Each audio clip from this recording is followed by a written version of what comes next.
And we'll begin with a reading, so you can encounter this novel. We will hear Pampa Kampana's encounter with a great goddess, the one that changed her life forever. After the insignificant battle, surprisingly, there was an event of the kind that changes history.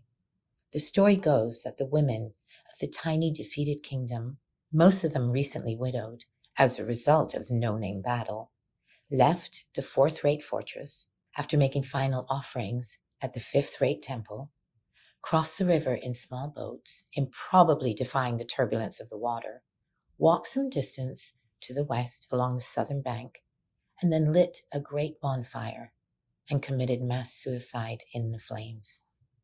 Gravely, without making any complaint, they said farewell to one another and walked forward without flinching, nor were there any screams when their flesh caught fire and the stink of death filled the air. They burned in silence. Only the crackling of fire could be heard. Pampa Kampana saw it all happen.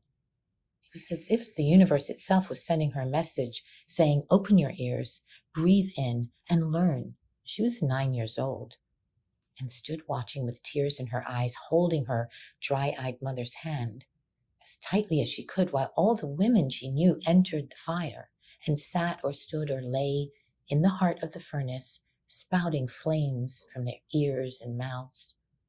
The old woman who had seen everything, and the young woman just starting out in her life, and the girl who hated her father, the dead soldier, and the wife who was ashamed of her husband because he hadn't given up his life in the battlefield, and the woman with the beautiful singing voice, and the woman with the frightening laugh, and the woman as skinny as a stick, and the woman as fat as a melon.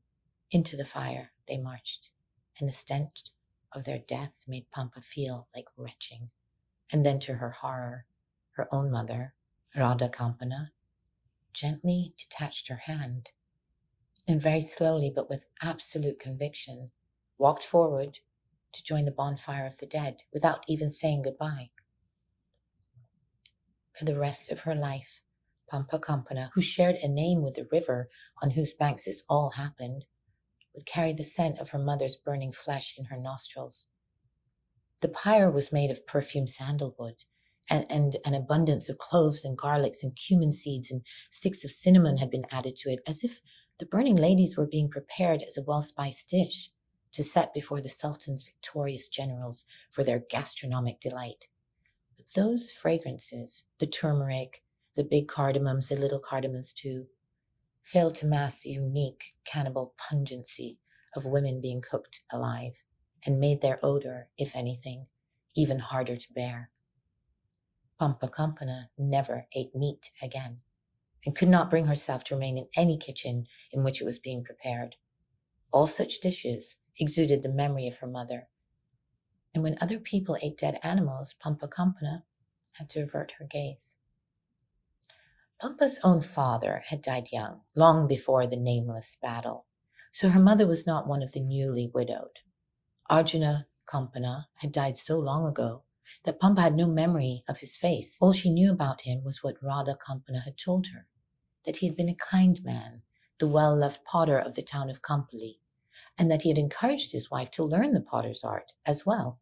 So after he died, she took over his trade and proved to be more than his equal. Radha, in turn, had guided little Pampa's hands at the potter's wheel, and the child was already a skilled thrower of pots and bowls and had learned an important lesson, which was that there was no such thing as men's work. Pampa Kampana had believed that this would be her life, making beautiful things with her mother side by side at the wheel. But that dream was over now. Her mother had let go of her hand and had abandoned her to her fate. For a long moment, Pampa tried to convince herself that her mother was just being sociable and going along with the crowd, because she had always been a woman for whom the friendship of women was of paramount importance. She told herself that the undulating wall of fire, it was just a curtain behind which the ladies had gathered to gossip, and soon they'd all walk out of the flames unharmed, maybe a little scorched, smelling a little of kitchen perfumes perhaps, but that would pass soon enough, and then Pampa and her mother would go home. Only when she saw the last slabs of roasted flesh fall from Radha Kampana's bones to reveal the naked skull did she understand that her childhood was over, and from now on she must conduct herself as an adult and never commit her mother's last mistake. She would laugh at death and turn her face towards life. She would not sacrifice her body merely to follow dead men into the afterworld. She would refuse to die young and live instead to be impossibly, defiantly old. It was at this point that she received the celestial blessing that would change everything, because this was the moment when the goddess Pampa's voice, as old as time, started coming out of her 9-year-old mouth. It was an enormous voice, like the thunder of high waterfall booming in a valley of sweet echoes. It possessed a music she'd never heard before, a melody to which she later gave the name of kindness. She was terrified, of course, but also reassured. This was not a possession of a demon. There was goodness in the voice and majesty.